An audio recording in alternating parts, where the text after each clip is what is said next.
शेतकऱ्यांसाठी आता खुशखबर आहे, कारण आंबा सीझन आहे ते आता लवकरच सुरू होणार आहे। माझ्या हातामध्ये आपण जो आंबा पाहताय हा केसर आहे आणि कोकणातल्या देवगडमधून ही केसर आंब्याची पेटी APMC मार्केटला दाखल झाली आहे। तुम्ही पाहता हीच ती पेटी आहे, पहिली पेटी आणि याच पहिल्या पेटीचा मान म्हणून या ठिकाणी या पेटीचं पूजन करण्यात आलेलं आहे।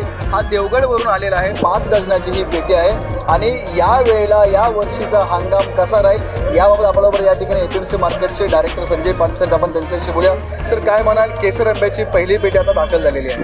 निश्चितपणानं आनंदाची गोष्ट अशी की 2025च्या हंगामाला आजपासून खऱ्या अर्थानं सुरुवात झालेली आहे। आज कोकणातून पहिल्यांदा शकील मुल्ला हे देवगडचे एक प्रगतिशील शेतकरी आहेत, त्यांनी आज ह्या पेटीचा मुहूर्त केलेला आहे। त्यांच्या बागेमध्ये अशाच ह्या आंब्याच्या जवळजवळ आंब्याचं जर तुम्ही क्वालिटी आणि हे जर बघाल तर अत्यंत उच्च दर्जाचा असा हा केसर आंबा त्यांनी त्यांच्या बागेमध्ये पिकवलेला आहे की आंब्याला कुठेही डाग वगैरे नाही आहे। आणि मला सांगायला आनंद वाटतो की ह्या केसर व्हरायटीला सध्या एक्सपोर्टच्या दृष्टीने जर आपण विचार केला तर युरोप मार्केटला, USA मार्केटला फार मोठ्या प्रमाणात ह्या मालाला मागणी आहे। आणि कोकणातल्या शेतकऱ्यांनी ह्या केसर आंब्याची जी काय पहिली मोनोपॉली होती ही पहिली गुजरातकडे होती, परंतु आता ही मोनोपॉली हळूहळू आपल्या महाराष्ट्रामध्ये यायला सुरुवात झालेली आहे। आपल्या महाराष्ट्रामधले कोकणातल्या शेतकऱ्यांनी सुद्धा या केसरची फार मोठ्या प्रमाणामध्ये लागवड चालू केलेली आहे।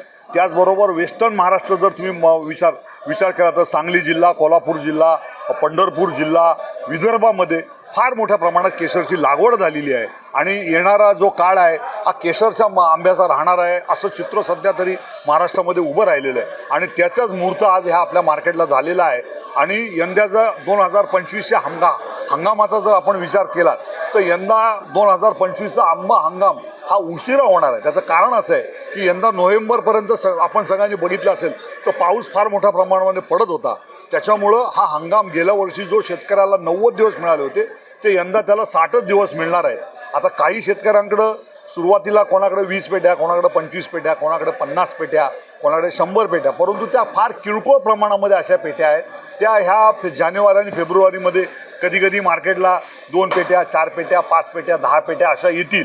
परंतु ज्या पद्धतीनं गेल्या वर्षी फेब्रुवारीमध्ये रोजच्या दिवसाला 200 ते 300 पेट्यांची आवक चालू झाली होती, तशी परिस्थिती यंदा काही नाही आहे। यंदा जो काय व्हॉल्यूमचा जो सीझन आहे तो 15 मार्चच्या पुढेच होणार आहे आणि तिथून पुढं एक 60 दिवस शेतकऱ्याला हा आंबा पाठवायला मिळणार आहे। हा जो सीझन कमी होणार आहे, 60 दिवस मिळणार आहेत, रेटवरती परिणाम होईल? निश्चितपणानं जानेवारी आणि फेब्रुवारीमध्ये माझ्या हिशोबानं 15 ते 20 मार्चपर्यंत आंब्याचे जे रेट आहेत हे स्ट्रॉंगच राहणार आहेत, कारण आवकच मुळात कमी राहणार आहे। आणि आंबा ही वस्तू आता इतकी फेमस झालेली आहे का लोक आंबा आला की त्याला काही भाव द्यायला तयार असतात आणि कशा पद्धतीनं खायला त्याची किंमत मोजायला ते तयार असतात।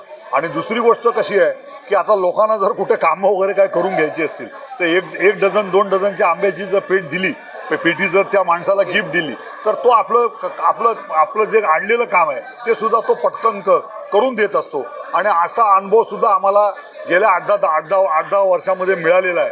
आणि सुरुवातीचा जो माल असतो, कारण आपल्याकडं भारतामध्ये लग्नाचा जो सीझन असतो तर लग्नाच्या सीझनमध्ये सुद्धा फळांमध्ये आंबे ठेवणं हे सुद्धा एक प्रेस्टीज निर्माण करणारी अशी गोष्ट असल्यामुळं माझ्या अंदाजाने 15 ते 20 मार्चपर्यंत आंबा हा प्रचंड मोठ्या भावातच विकला जाणार आहे। स्वस्त विकला जाईल असं काय मला वाटत नाही। सध्या ह्या केसरच्या पेटीला काय दर मिळाला? आजचा अंदाज जर आपण विचार केला तर माझा असा अंदाज आहे, आणि त्याच्या कमी मी गिरायकाला भाव मांडणार नाही, 15 ते 17 हजार रुपये ह्याच्या दरम्यान कुठेतरी ह्या पेटीचा भाव नक्की होईल। आणि त्या पद्धतीने मग हा जर रेट बघितला तर हा उच्चांकी रेट आहे। आता नवी मुंबई इंटरनॅशनल एअरपोर्ट होणार आहे, इंटरनॅशनल फ्लाईट उडणार आहेत, एप्रिल-मे मध्ये मुहूर्त याचा होईल अशा प्रकारचा शब्द सरकारने दिला आहे। आंबा सीझन त्याच वेळेस सुरू होतोय, याचा मोठा फायदा आंबा सीझनला होईल?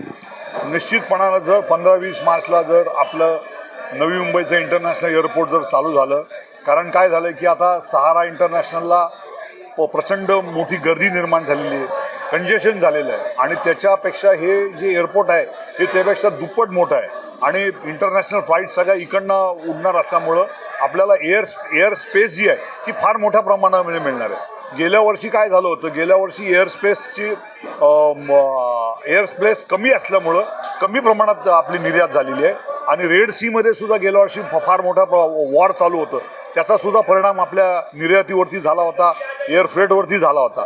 यंदा तशी परिस्थिती नाही आहे, त्याच्यामुळं जर हे एअरपोर्ट लवकर चालू झालं तर निश्चितपणानं आपला आंबा आणि यंदा कसं आहे, यंदा रमजान महिनासुद्धा आहे, तो सुद्धा मार्च महिन्यामध्ये आलेला आहे. त्याच्यामुळं जर मार्चमध्ये जर आणि रमजान आला की गल्फ कंट्रीजला ऑल ओव्हर इंडिया जो मुस्लिम वर्ग जो आहे तो रमजानमध्ये आंबा म्हणजे त्यांची ईद ज्यावेळेला त्यांचा ज्यावेळेला रोजा सोडायचा असतो त्यावेळेला आंबा हे फळ त्यांच्या रोजामध्ये फॉरेनमध्ये असतं, तर त्यावेळेला त्यासुद्धा ह्या मालाला डिमांड असते.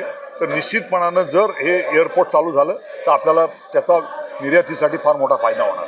नक्कीच आपण पाहतो की सध्या आहे ते एक पेटी या ठिकाणी आलेली आहे, मात्र खऱ्या प्रकारे जो आंबा सीझनची आवक आहे ती मार्च महिन्यापासून सुरू होणार आहे आणि त्यामुळे आता लोकांना मार्च एप्रिलमध्ये या ठिकाणी आंबा खायला मिळणार आहे.